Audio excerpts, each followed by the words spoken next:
Just before 4 in the morning, you are 17, pressed flat in a muddy trench on a ridge east of Berlin. Across the river, the horizon is dark and too silent.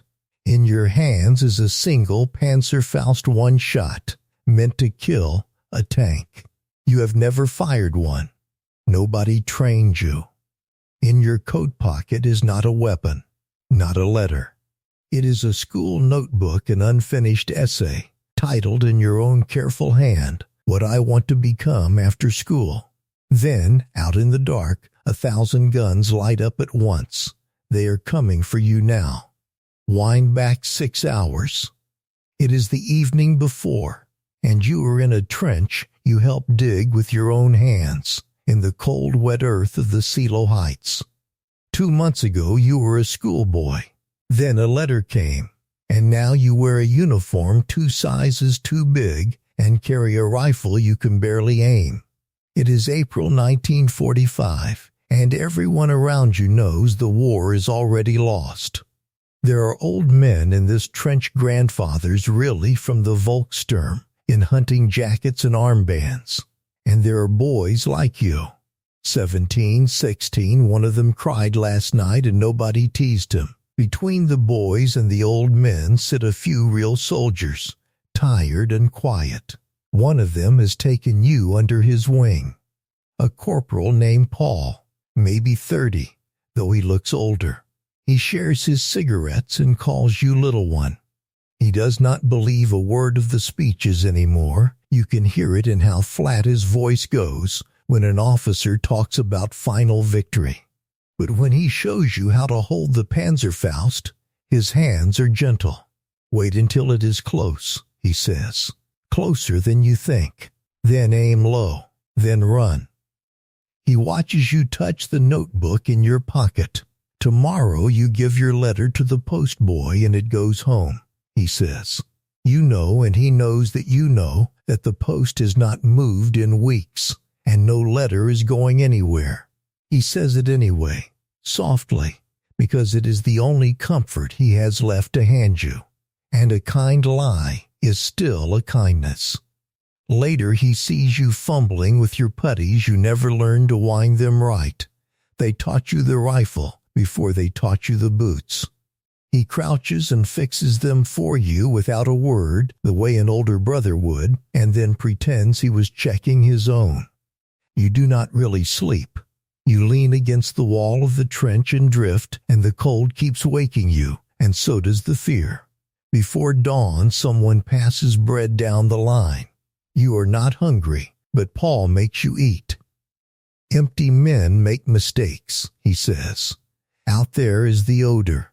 And beyond it, somewhere in the dark, the whole Soviet army." You have heard the numbers whispered. Almost 1 million of them. And here on this ridge, only 100,000 boys and old men, and the last of the real soldiers. You do not really understand what 100,000 against 1 million means. Paul does. You can see it in how quiet he is gone. An old Volkssturm man beside you, 60 at least, tells you he has a grandson your age, back in the city. He says it looking straight ahead, not at you. And something in the trench breaks a little then, because you realize the men who sent you here have sent this old man's grandson somewhere too, and there is no one left who is supposed to be here. To feel the silence, the boy on your other side talks about football. A match from before the war, too fast. And you let him. You check your Panzerfaust again. You run your thumb along the little folding sight, and you try to imagine a tank in it. You cannot. Your mind will not let you. Then a thin gray line appears low in the east, where the river is. Not the sun. The sky is still black. Paul stops cleaning his rifle. He stares east. And very quietly he says one word. Now, for one heartbeat, nothing. Then the whole world tears open. 1 million shells, that is what they will say later. Over 1 million, fired in half an hour. But you do not count. You cannot. The ground stops being solid, It bucks and jumps, and the air itself hits you like a wall and slams you into the mud. You cannot hear. The old man near you is praying, and you can see his lips move, but there is no sound in the world except the roar. Paul grabs your collar.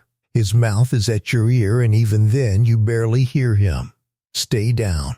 It passes. It always passes. You hold on to those words like a rope. And then, through the smoke, the light comes. Not muzzle flashes, something else. Huge white beams, dozens of them, switching on across the far bank all at once. Searchlights pointed straight at you, meant to blind you and light their own way up the hill. But the light hits the smoke and the dust and bounces, and the whole valley fills with a glowing white fog. Now you can see nothing, not them, not the river, not your own hands.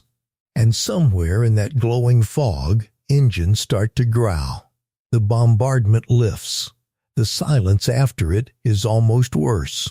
Then you hear them, tank tracks, that squealing, clanking sound coming up through the white light.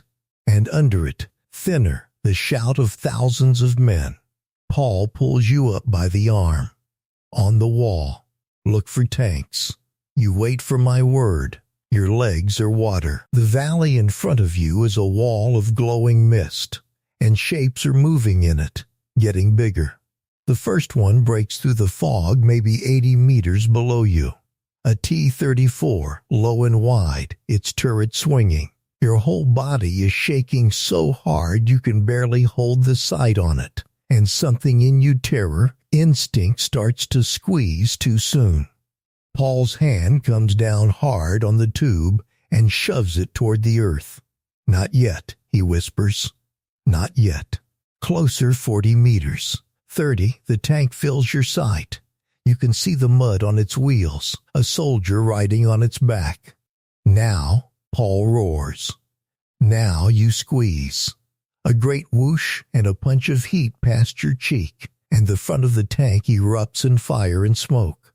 For 1 second you feel something huge and terrible and proud.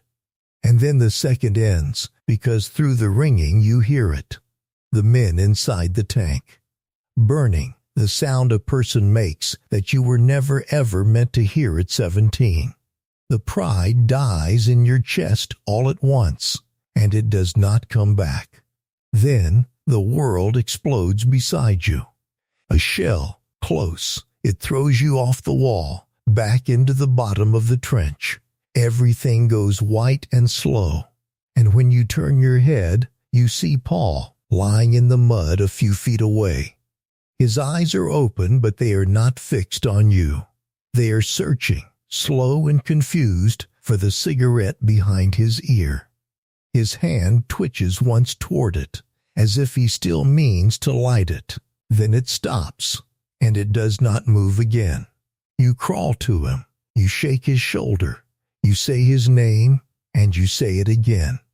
He does not answer. Paul is gone.